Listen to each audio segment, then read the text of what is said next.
नमस्कार, मैं सिरांधा आप सभी दर्शकों का अन्नदाता कार्यक्रम में स्वागत करती हूं। किसान बहुत परिश्रमी होते हैं। वो खेतों में जी तोड़ मेहनत करते हैं, जो अनाज, फल और सब्जियां उगाते हैं। हमारे देश की अर्थव्यवस्था का लगभग समूचा भार उन्हीं के कंधों पर ही है। ऐसे ही भारतीय किसानों को खेती बाड़ी से जुड़ी हुई बहुत सी नई, रोचक और लाभकारी जानकारियां देने के लिए हर रोज सुबह हम आपके साथ आते हैं। तो चलिए कार्यक्रम शुरू करने से पहले देखते हैं क्या है आज के अन्नदाता में। हमारे प्रदेश की अधिकांशतः भूमि लवणीय होती जा रही है और ऐसी भूमि को खेती योग्य बनाने के लिए हमारे किसान भाइयों को कुछ उपायों को अपनाना होगा, तभी इस तरह की भूमियों पर फसलों की खेती करके अच्छा लाभ कमा सकते हैं। तो किस तरह से बनाएं इन भूमियों को खेती योग्य, इस बारे में उचित सुझाव दे रहे हैं CSSRI करनाल के कृषि वैज्ञानिक डॉक्टर DS बुंदेला।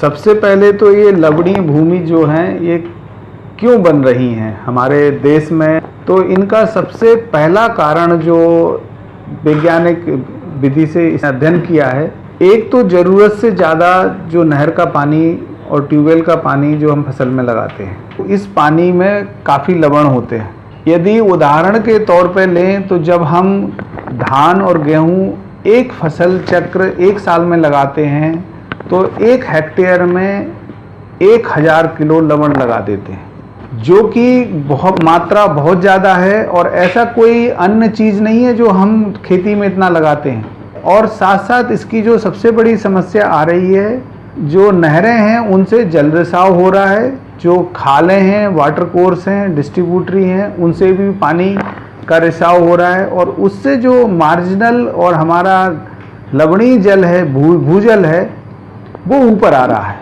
और जब यह भूजल आपके 5 फुट पे आ जाता है तो ये ज़मीन को बहुत ज़्यादा ख़राब करना शुरू कर देता है। इससे जो हमारी जलग्रस्त लवणीय भूमि बनती हैं और जब ये कैटेगरी भूमि की बन जाती है तो इसमें फसलों का नुकसान 50% और उससे ज़्यादा होता है। इन ज़मीनों को ठीक करने के 2 तरीके हैं। एक तो पहले इसको रोकने का तरीका है कि कम से कम जल जो फसल को ज़रूरत है, जिसमें उसका उत्पादन ना घटे और अधिक से अधिक उत्पादन मिले, उतना जल हम लगाएं, चाहे वो नहर का हो या आपके ट्यूबवेल का।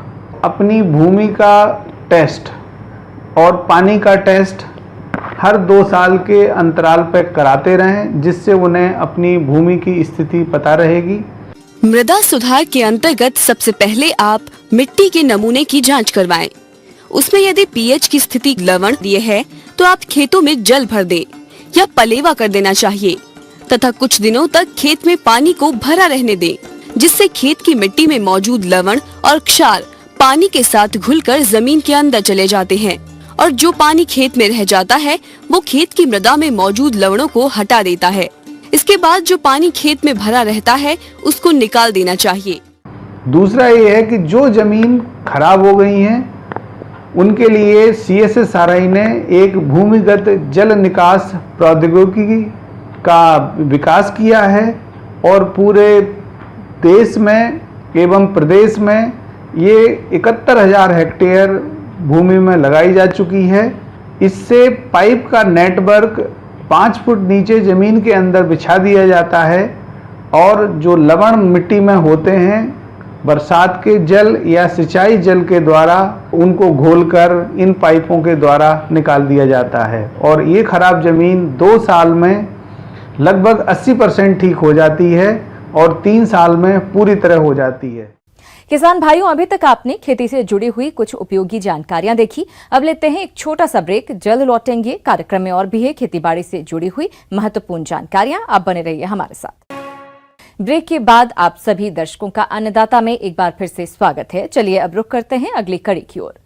किसान भाइयों, प्रदेश में खेती के साथ साथ पशुपालन का विशेष महत्व है, लेकिन पानी की कमी होने के कारण हमारे किसान भाई गर्मियों में हरा चारा नहीं उगा पाते हैं और इस हरे चारे की पूर्ति के लिए अजोला एक अच्छा विकल्प है। इसकी उत्पादन इकाई हम कम पानी में भी लगा सकते हैं। तो किस प्रकार से करें अजोला का उत्पादन, इस बारे में विस्तार से जानकारी दे रहे हैं कृषि विज्ञान केंद्र सिवनी के डॉक्टर KK देशमुख। किसान भाइयों, आज मैं आप लोगों को पोषण से भरपूर एक जली पौधे के बारे में, जिसको एजोला कहते हैं। एजोला एक जली फर्न है जिसका हम पशु आहार में एक सप्लीमेंट अनुपूरक आहार के रूप में इसका उपयोग कर सकते हैं। ये बड़ा महत्वपूर्ण पौधा है और इसमें ऐसे गुण पाए जाते हैं जिसके कारण हम पशु आहार में अगर इसको सम्मिलित कर लें तो जो दुधारू पशु है उसका हम 12 से 15% की वृद्धि दूध में पाई गई है, लेखों में ये पाया गया है। सिंपल है इसके उत्पादन तकनीक। तो सबसे पहले हम इसके 2 प्रकार से हम इसके उत्पादन के लिए स्ट्रक्चर जो रहते हैं उसका पालन कर सकते हैं, बना सकते हैं। एक तो आप ज़मीन में अस्थायी रूप से आप गड्ढा कर लें जिसकी चौड़ाई आपकी 1.5 मीटर रहेगी और लंबाई आपकी 4 मीटर और गहराई जो है वो 20 सेंटीमीटर होनी चाहिए। उसके बाद उसमें एक त्रिपाल पॉलीथीन बिछा दें और चारों तरफ से उसको मिट्टी से दबा दें। इसको एक परमानेंट स्ट्रक्चर जिसको कहते हैं स्थायी जो संरचना है उसको हम बनाते हैं। उसकी भी लंबाई चौड़ाई और ऊंचाई हमने जो बताया था होनी चाहिए। प्रत्येक गड्ढे में 30 से 35 किलोग्राम बारीक छनी हुई मिट्टी डालकर अच्छी तरह से फैला दिया जाए, जिससे अज़ोला के लिए प्रारंभिक पोषक तत्व प्राप्त होते हैं। अज़ोला के लिए जरूरी कार्बन की आवश्यकता की पूर्ति हेतु लगभग 15 से 20 लीटर पानी में घोलकर एक गाढ़ा लेप तैयार कर गड्ढे में चारों तरफ फैला दे। इसके अलावा बेहतर परिणाम प्राप्त करने के लिए पोटेशियम, फास्फोरस और मैग्नीशियम का प्रयोग अत्यंत जरूरी है। अतः इस उद्देश्य की पूर्ति हेतु 10 किलोग्राम रॉक फॉस्फेट या super phosphate, 1.5 kilogram magnesium sulphate और 250 से 500 किलोग्राम म्यूरेट ऑफ पोटैश उपरोक्त का मिश्रण बनाकर उसमें से 40 ग्राम मात्रा लेकर 1 किलोग्राम गोबर के साथ 5 लीटर पानी में मिलाकर एक गाढ़ा लेप तैयार कर इसे गड्ढे के चारों कोने में डालें।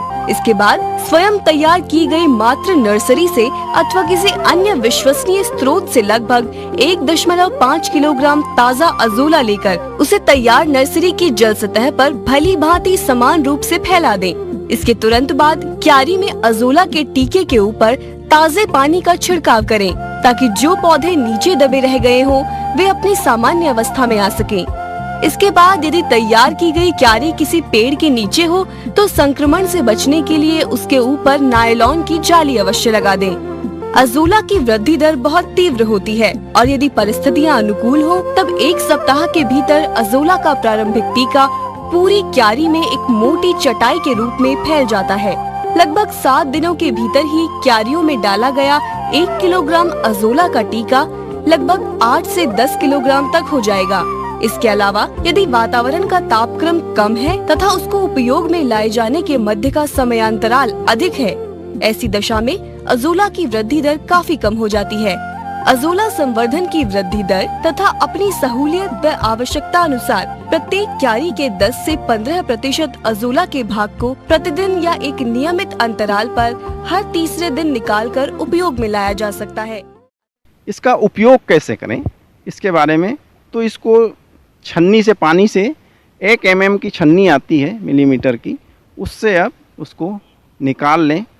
एक किसी तसले में ले लें उसको, उसमें पानी से उसको 1-2 बार धोना पड़ता है, क्योंकि जब हमने गोबर की खाद या ये जो चीज़ें उपयोग किया है इसका जो गंध है तो गंध नहीं आना चाहिए, नहीं तो पशु नहीं खाएगा उसको। तो इसको 1 बार 2 बार अच्छे शुद्ध पानी से उसको साफ़ कर लिया जाता है और उसके बाद उसको पशु के जो दाना होता है उसमें अच्छी तरीके से मिक्स कर लेते हैं। तो आप 1.5 किलो से 2 किलो एजोला का एक दुधारू पशुओं को इसको खिला सकते हैं। मुर्गियों की बात करें तो मुर्गियों को आप ऐसे ही फेंक दें तो वो खा लेती है।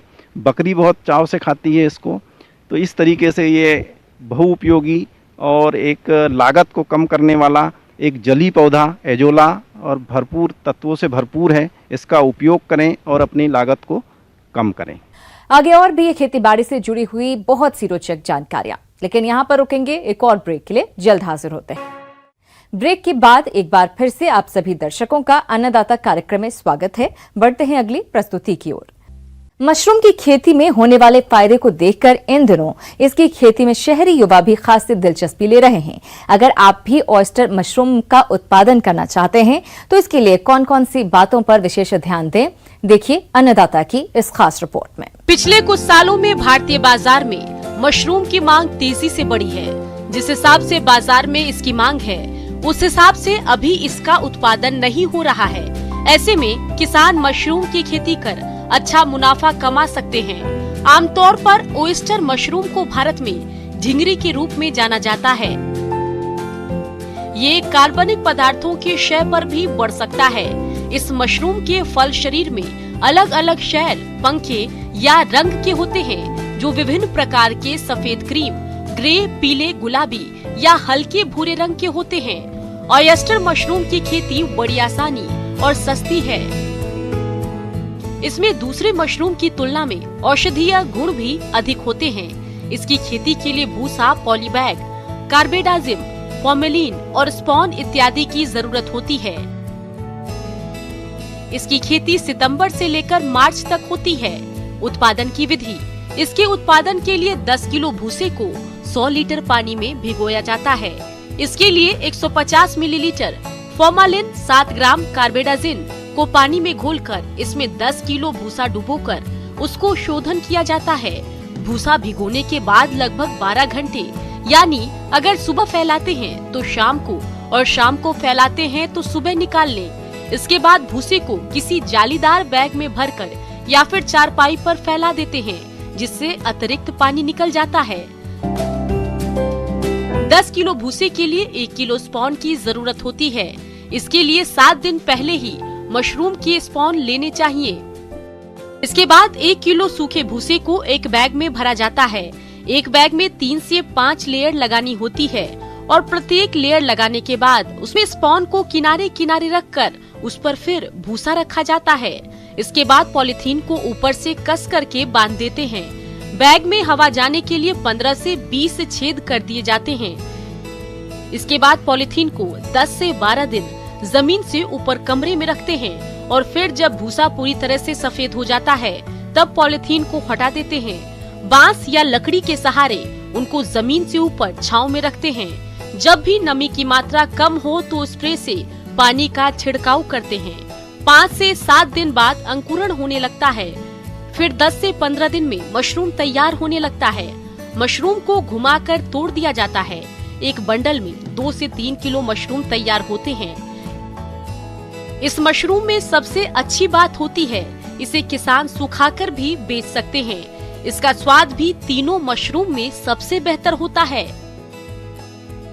अन्नदाता हेल्पलाइन निशुल्क फोन संपर्क सेवा के माध्यम से आपके द्वारा पूछे गए प्रश्नों में से 1 या 2 महत्वपूर्ण प्रश्न को हम अपने कार्यक्रम में शामिल करते हैं। इसी के तहत आज का चयनित प्रश्न और उसका जवाब इस प्रकार है। बैंगन भारत की प्रमुख सब्जी फसलों में से है, जिसकी खेती लगभग सभी क्षेत्रों में की जाती है।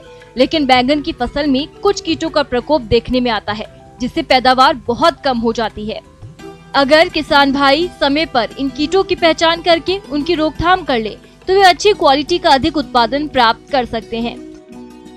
किसान भाइयों, बैंगन की फसल में तना और फल बेधक कीट का प्रकोप काफी देखने में आता है। इस कीट की सुंडी गुलाबी रंग की बाल रहित होती है। ये सुंडियां नई शाखाओं में छेद करके अंदर घुस जाती है, जिसके कारण शाखाएं मुरझा जाती हैं और पौधों की बढ़वार भी रुक जाती है। और जब फसल में फल लगते हैं तो ये सुंडियां फलों में घुसकर फल के गूदे को खाती हैं, जिससे फल खाने योग्य नहीं रहते हैं और ऐसे फलों का बाजार भाव भी नहीं मिलता है। एक अनुमान के अनुसार ये कीट फसल में 30 से 50% तक नुकसान कर देता है। किसान भाइयों, इस तरह की आर्थिक क्षति से बचने के लिए आप प्रभावित शाखाओं और फलों को तोड़कर नष्ट कर दें और इस कीट के जैविक नियंत्रण के लिए आप 5 से 25 फेरोमोन ट्रैप प्रति हेक्टेयर की दर से फसल में लगा दें, जिससे जो नर कीड़े होते हैं वो मादा कीड़ों की महक के कारण इस ट्रैप में आकर फंस जाते हैं, जिससे आप इस कीट पर कुछ हद तक नियंत्रण पा लेंगे। इसके अलावा आप इस कीट के जैविक नियंत्रण हेतु 3 ट्राइकोकार्ड प्रति हेक्टेयर की दर से प्रयोग करें। इससे भी आप इन कीटों का नियंत्रण कर सकते हैं। किसान भाइयों, अगर फसल में इस कीट की संख्या कम है तो आप नीम सत या नीम का तेल 5 मिलीलीटर प्रति हेक्टेयर की दर से फसल में प्रयोग करें। और यदि इस कीट का प्रकोप बैंगन की फसल में ज्यादा देखने में आ रहा है तो आप सबसे पहले ग्रसित शाखाओं और फलों को तोड़कर नष्ट कर दें। इसके बाद इमामैक्टिन बेंजोएट दवा की 200 मिलीलीटर मात्रा 700 से 800 लीटर पानी में घोलकर प्रति हेक्टेयर की दर से फसल में प्रयोग करें, जिससे आप इस कीट पर काफी हद तक नियंत्रण पा लेंगे। किसान भाइयों, दवा छिड़काव के 7 से 10 दिनों के बाद ही फलों की तुड़ाई करें, क्योंकि छिड़काव के कम से कम 7 दिनों तक दवा का फलों में अवशेष रहता है, जिनको खाने से ये मानव स्वास्थ्य पर खराब असर डालते हैं। इस तरह किसान भाइयों, आप इन सभी बातों को ध्यान में रखकर यदि इस कीट का नियंत्रण करते हैं तो आप अपनी फसल को इस कीट से बचाकर अधिक उपज प्राप्त कर सकते हैं। आइए अब एक नजर डालते हैं राज्य की कुछ चुनी हुई मंडियों के प्रमुख फसलों के बाजार भाव पर। अब आइए देखते हैं कल दिखाए जाने वाले कार्यक्रम की मुख्य झलकियां। किसान भाइयों, अन्नदाता आपकी सेवा के लिए संकल्परत है। कृषि संबंधित समस्या और सुझावों के लिए आप हमें इस पते पर संपर्क कर सकते हैं। प्रोड्यूसर अन्नदाता, news 18 Madhya Pradesh Chhattisgarh, Ramoji film city Hyderabad 501512। साथ ही आप हमें ईमेल भी कर सकते हैं। हमारा ईमेल है p18annadatamp@nw18.com। इसके अतिरिक्त आप हमें निःशुल्क हेल्पलाइन नंबर 180041921555 पर सोमवार से शनिवार सुबह 10 बजे से शाम 4 बजे के बीच संपर्क कर सकते हैं। किसान भाइयों, अब समय हो रहा है आपसे विदा लेने का, तो हमारी पूरी अन्नदाता टीम को दीजिए इजाजत। कल फिर आपसे मुलाकात होगी कृषि संबंधित कुछ और महत्वपूर्ण जानकारियों के साथ। नमस्कार।